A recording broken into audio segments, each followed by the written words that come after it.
ஒரு அழகான காட்டுக்குள்ள மாடு, குதிரை, குதிரையோட குட்டி 3 பேரும் புல்ல மேய்ஞ்சுக்கிட்டு இருந்தாங்க. அப்போ குதிரை குட்டி அம்மா கிட்ட இப்படி கேட்டுச்சு.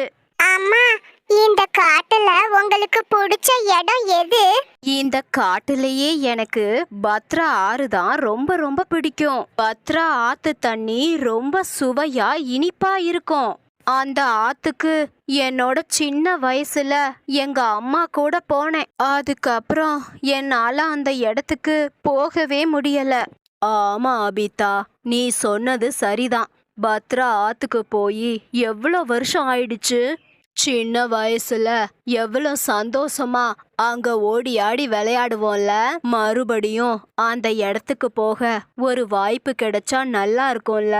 ஆமா பத்மாக்கா, மறுபடியும் அங்க போனா நல்லா தான் இருக்கும். காட்டுல புலியோட நடமாட்டம் பெருகிடுச்சு. இனி பத்ரா ஆத்துக்கு போறது நடக்காத காரியம். அப்படியே போனாலும் கண்டிப்பா ஆபத்துல சிக்கிக்குவோம். அம்மா, எனக்கு இந்த காடு முழுசையும் சுத்தி பார்க்கணும்னு ஆசை. நான் போய் சுத்தி பார்த்துட்டு வரட்டுமா? பாரு குலால், காடு ரொம்ப ஆபத்தானது. இப்போ நானும் பத்மாக்காவும் அத பத்தி தான் பேசிக்கிட்டு இருந்தோம். உன் காதுல விழுகலையா? நீ எப்பவுமே எங்க கூட தான் இருக்கணும். எங்களை விட்டுட்டு தனியா எங்கேயும் போக கூடாது, புரியுதா? சரிம்மா. பாரு அபிதா, குழந்தைய திட்டாத. குலாலும் இந்த காட்டுக்குள்ள தானே வாழ போறான். அவனும் ஆபத்தெல்லாம் பழகிக்கட்டுமே. என்ன பத்மாக்கா, சாதாரணமா சொல்றீங்க? புலி நடமாடுற இடத்துல ஆபத்தை பழகிக்கட்டும்னு குழந்தைய எப்படி தனியா விட முடியும்? பத்மாவும் அபிதாவும் பேசிக்கிட்டு இருந்தாங்க. அவங்களுக்கு தெரியாம குலால் காட்டுக்குள்ள நடந்து போனான். புது இடத்த பாக்குறதுக்கு குலாலுக்கு ரொம்ப பிடிச்சிருந்தது.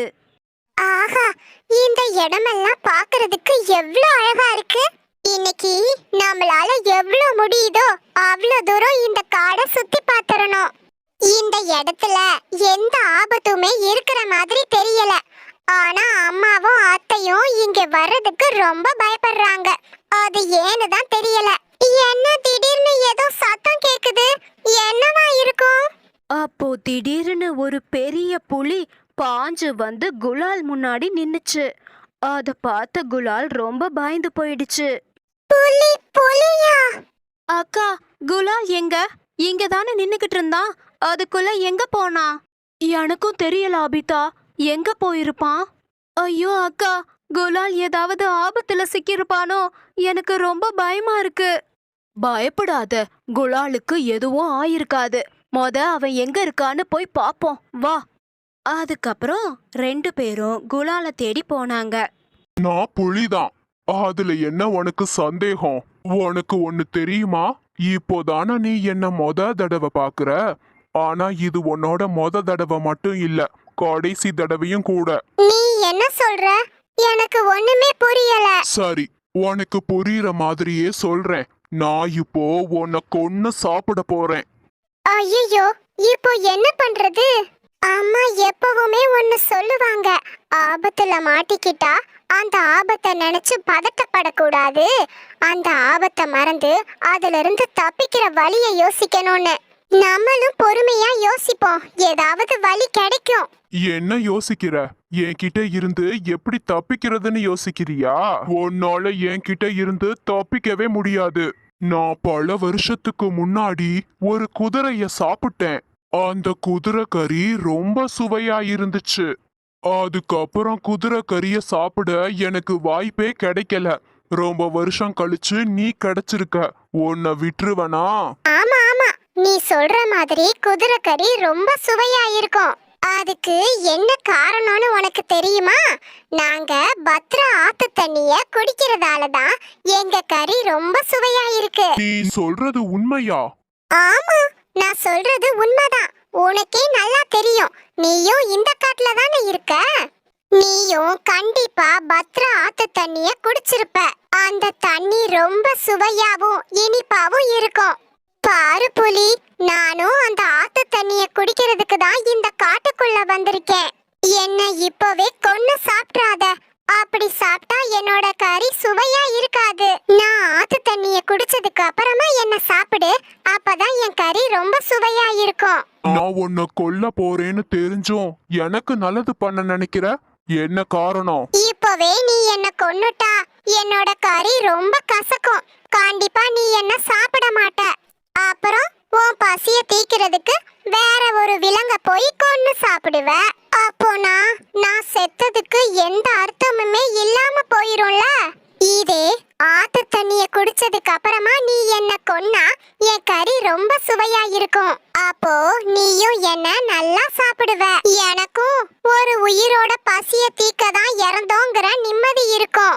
ஓஹோ, அதுக்காக தான் சொல்றியா? பத்ரா ஆறு எங்க இருக்குன்னு எனக்கு தெரியும். நீ என் கூட வா, நானே உன்னை கூட்டிட்டு போறேன். அதுக்கப்புறம் புலி குதிரை குட்டிய பத்ரா ஆத்துக்கு கூட்டிட்டு போச்சு. ஐயோ அக்கா, குலால் புலி கூட போறான், வாங்க எப்படியாச்சும் அவனை காப்பாத்தலாம். பாரு அபிதா, புலியோட நம்மளால போராட முடியாது. நாம புலி முன்னாடி போய் நின்னா அது நம்மளையும் கொன்றும். அதுக்காக குலால அப்படியே விட்டுற முடியுமா?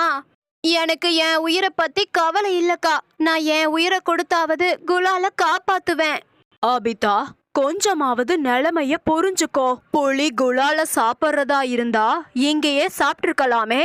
ஆனா புலி குலால எங்கேயோ கூட்டிட்டு போகுது. குலால் ரொம்ப புத்திசாலி பையன். அவன் தான் புலிய ஏதோ ஏமாத்துறான். என்னக்கா நீங்க இப்படி சொல்றீங்க? இப்போ நம்ம என்ன பண்றது? நம்மளும் குலால் பின்னாடியே போவோம். குலாலுக்கு ஏதாவது ஆபத்துன்னு தெரிஞ்சா அப்போ நம்ம புலிய தாக்கலாம். ஆனா அது வரைக்கும் நம்ம பதட்டப்படாம பொறுமையா தான் இருக்கணும். நம்ம பதட்டப்பட்டா அது குலாலுக்கு தான் ஆபத்தா போய் முடியும். சரி சரி, வாங்க நாமளும் அவங்க பின்னாடியே போலாம். அதுக்கப்புறம் புலி குலால பத்ரா ஆத்துக்கு கூட்டிட்டு வந்துச்சு. பாரு, எனக்கு ரொம்ப பசிக்குது.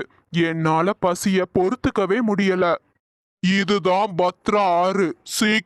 சீக்கிரமா இந்த தண்ணிய நீ குடி. அதுக்கப்புறமா நான் உன்னை கொன்னு சாப்பிடுறேன். சரி சரி, இப்பவே குடிக்கிறேன். அதுக்கப்புறம் குலால் தண்ணி குடிக்கிற மாதிரி திரும்பி புலிய ஆத்துக்குள்ள தள்ளி விட்டுருச்சு. என்ன காரியம் பண்ணிட்ட? என்ன காப்பாத்து. தண்ணியோட வேகம் ரொம்ப அதிகமா இருக்கு. என்னால நீச்சல் அடிக்க முடியல. சீக்கிரமா என்ன காப்பாத்து. என்ன கொல்லணும்னு நினைக்கிற? உன்னையே நான் காப்பாத்தணும். என்னாலலாம் உன்னை காப்பாத்த முடியாது. முடியல, என்னால நீச்சல் அடிக்க முடியல. என்ன காப்பாத்து. முடியலனா எதுக்காக கஷ்டப்படுற? அப்படியே ஆத்தோடையே போயிரு. ஆத்து தண்ணி புலிய அப்படியே அடிச்சிட்டு போச்சு. கொஞ்ச தூரத்திலேயே புலி தண்ணிக்குள்ள மூழ்கிருச்சு. இத எல்லாத்தையும் பார்த்துக்கிட்டு இருந்த அபிதாவும் பத்மாவும் குலால் கிட்ட வந்தாங்க. அம்மா, என்ன மன்னிச்சிருங்க. உங்க பேச்ச கேட்காம இவ்ளோ தூரம் வந்தது தப்புதான். தப்புதான், கண்டிப்பா தப்புதான். ஆனாலும் நான் உன்னை திட்டமாட்டேன். ஏன்னா இவ்ளோ நாள் நாங்க எல்லாரும் பயந்துகிட்டு இருந்த புலிய நீ உன்னோட புத்திசாலித்தனத்தால தோக்கடிச்சிட்ட. அதுக்கு உனக்கு நன்றி தான் சொல்லணும். நிஜமாவாமா? குலால், நம்மளை விட பலசாலிகளையும் புத்திசாலித்தனத்தால தோக்கடிக்கலான்னு நீ நிரூபிச்சிட்ட. நம்மளும் ஆபத்து வரும்போது பயப்படாம அந்த ஆபத்துல இருந்து தப்பிக்கிற வழிய யோசிக்கணும்.